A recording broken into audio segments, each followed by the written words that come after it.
Американская фабрика по смене режимов в неугодных странах, кажется, перестала существовать. Речь, как вы поняли, наверное, идет про USAID, Американское агентство по международному развитию. Тут стало известно, что USAID, в общем-то, практически перестало существовать. Новое правительство США его, в общем-то, уничтожило, и выяснилось, что деньги американских налогоплательщиков шли на всякую ерунду, вроде презервативов для Хамас и трансгендерных шоу в Сальвадоре. Но на самом деле у USAID была другая, гораздо более, что называется, злая, темная страна, о которой мы сегодня поговорим. Это Алексей Наумов, шоу «Разбор». Агентство США по международному развитию. Звучит хорошо. Все же мы любим международное развитие, любим, когда везде, что называется, проводятся линии электропередач, открываются новые школы, закупаются учебники и, что называется, строятся новые прекрасные комфортабельные детские сады. Но понятное дело, что это самое международное развитие и эта самая щедрость никогда не бывает безвозмездной. Понятно, что, как правило, за этой щедростью что-то стоит. И, собственно, Американское агентство по международному развитию, которое было создано в 60-е годы по благословению американского президента Джона Кеннеди, ставило своей целью именно это — поддерживать лояльные США режимы, работать на то, чтобы нелояльные США режимы были заменены режимами лояльными, ну и заодно все это проводить под прикрытием какого-то действительно международного развития. Вот помните, в 60-е годы, когда Кеннеди был президентом, Америка была новой, такой вот новосозданной сверхдержавой, и, собственно, то, чего не мог сделать американский солдат, но буквально везде установить проамериканские правительства, должны были сделать вот эти самые американские общественники и люди, которые, значит, за деньги должны были продвигать американские интересы. Сейчас времена изменились, и USAID практически полностью уничтожена. Уничтожили ее президент США Дональд Трамп, который был недоволен тем, что деньги американских налогоплательщиков уходили буквально черти куда. Уже говорили про сальвадорские трансвеститные шоу, всякие книжки про геев на Кубе и, в общем, и так далее. И сейчас, по-видимому, этой истории будет положен конец. Мы видим, как уже так называемые независимые украинские медиа, как только лишились американской поддержки, стали сразу собирать деньги. И так называемые российские независимые издания, тут даже Илон Маск, не к ночи будя помянутый, как раз усмехнулся, когда прочитал, что 9 из 10 независимых российских и украинских медиа испытывают сложности. Ну да, независимые, что называется. «Ору не могу», написал Илон Маск. Безусловно, у USAID было такое прикрытие вот именно благородных проектов. Они действительно где-то там обеспечивали чистой питьевой водой голодающих детей Африки, помогали бороться с эпидемиями, помогали бороться с голодом и с болезнями. В общем, в целом, да, у них было какое-то вот это вот хорошее прикрытие, которое должно было показывать, что они действительно занимаются международным развитием.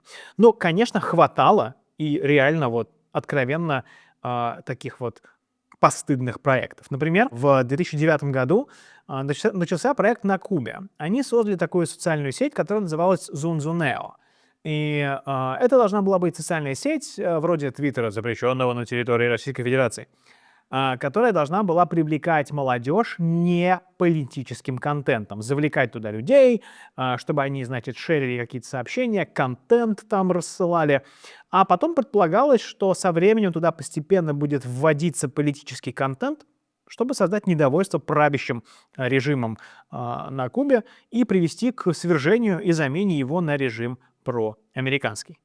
Миллионы долларов отсылались венесуэльской оппозиции, которая должна была свергнуть президента тогда еще Уго Чавеса, и сейчас должно было продвигать вот того, помните, провалившегося кандидата Хуана Гуайдо, который оппозиционерами был объявлен истинным президентом Венесуэлы, а не Николасом Мадуро, который фактически этим президентом и являлся. В Боливии USAID поддерживала сепаратистов, которые должны были отколоться, что называется, от страны и недра свои отдать американцам. Бангладеш, они также поддерживали оппозицию, когда президент страны решил не размещать на территории своего государства американскую военную базу. То есть, в общем-то, понятно, что все эти электроснабжения, детские сады и школы на самом деле были нужны во многом для того, чтобы вот это самое и проводить. USAID активно действовала и на Южном Кавказе, да, важном для нас регионе.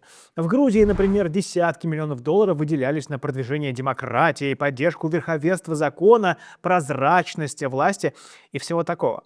По факту все это было, конечно, что называется, просто ширмой для того, чтобы работать против правительства грузинской мечты, работать на поддержку оппозиционных групп и буквально поддерживать прозападную ориентацию грузинского общества. То есть все вот эти гранты, которые выделялись, приводили к тому, что СМИ, которые работали в Грузии, которые поддерживались грузинскими читателями, были не так влиятельны, как СМИ, получающие просто вот эти вот деньги, несчитанные, да, от американских налогоплательщиков. Это интересная была история.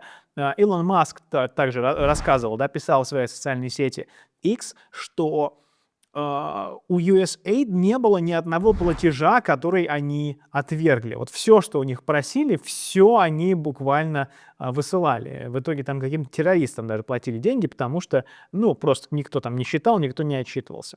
Ну, это в Грузии они этим занимались, да. Армении десятки миллионов долларов выделяли на то же самое, на поддержку прозападного курса, на то, чтобы оторвать Армению от Южного Кавказа, оторвать Армению от России. То есть поддержка всякого рода оппозиции, протестов, так называемых групп наблюдателей, которые понятно кому, в общем-то, подчинялись и кому отчитывались. Ведь что важно понять?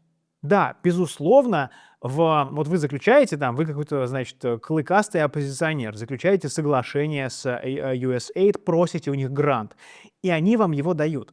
Вы искренне думаете, что вы-то за свою страну, что вы за то, чтобы, значит, она стала лучше.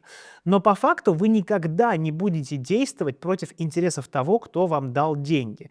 И это никогда не прописывается прямо. Ты будешь ругать правящий режим, мой дорогой грузинский друг. Так никто, конечно, не говорит.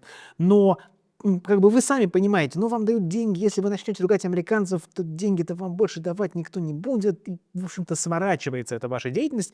И вы уже тогда думаете, ну ладно, не буду ругать. И вот эта сделка с совестью, компромисс за компромиссом приводит к тому, что вы буквально становитесь агентом американского влияния. Не будьте агентом американского влияния. Это вредно для здоровья, для морального, психического и даже духовного. Так вот, соответственно, USAID вот этим и занималось. Оно как щупальцами обвило, значит, практически весь мир, и помимо всяких голодающих детей буквально поддерживало борцов с режимами, которые становились агентами американского влияния. Что касается Азербайджана, то, безусловно, вся та же деятельность, которая вот проводилась оппозицией Азербайджана, вся критика правительства, критика Ильхама Алиева, за это мало демократии, мало прав человека, мало свобод. Вся вот эта вот, что называется, весь этот гонг, в который били оппозиционеры, как правило, из-за рубежа, вот щедро оплачивалась руками американских налогоплательщиков. Все эти независимые медиа, как в России, на Украине и в Азербайджане, понятно, как бы от кого на самом деле быть независимы. Да?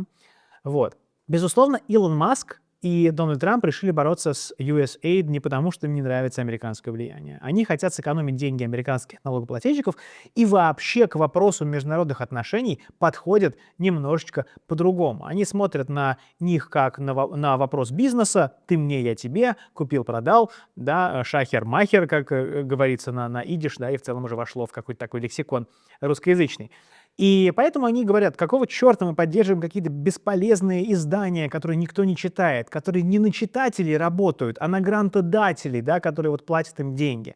Зачем мы это делаем? Нам нужно продвигать американские интересы, которые очень четкие и простые. Вот что нам надо, то нам надо, а что нам не надо, то нам не надо. В общем, в любом случае мы это все, конечно, приветствуем. Остановку работы USAID и ослабление вот этих американских щупалец, которые давят на горло суверенитету каждой страны, которая хоть чуть-чуть идет не проамериканским курсом. Посмотрим, что из этого изобретут Дональд Трамп и Илон Маск, но остается надеяться, что хотя бы чуть-чуть честнее вся эта история будет. Не какие-то так называемые независимые наблюдательные организации ради всего хорошего против всего плохого, а буквально хотя бы по, что называется, по-честному, да, вот медиа одни, медиа другие, они друг с другом конкурируют, а не просто кто-то оплачивается из бездонного американского кармана. Так что, ну, надеемся, что все-таки наш мир после кончины USAID станет немножечко лучше, и надеемся, что эта кончина все-таки произойдет. А то тут хотели сократить персонал с 10 тысяч до 200 человек, потом до 600 человек, переподчинили USAID американскому госсекретарю Марко Рубио. В общем, посмотрим, к чему эти танцы Трампа и Маска выведут. Но, опять же, повторюсь, понадеемся, что все станет немножечко лучше и немножечко справедливее. Это был Алексей Наумов и шоу «Разбор». Если вам понравился же выпуск, ставьте, пожалуйста, лайк и подписывайтесь на лучший канал в YouTube «Вестник Кавказа». Увидимся через неделю.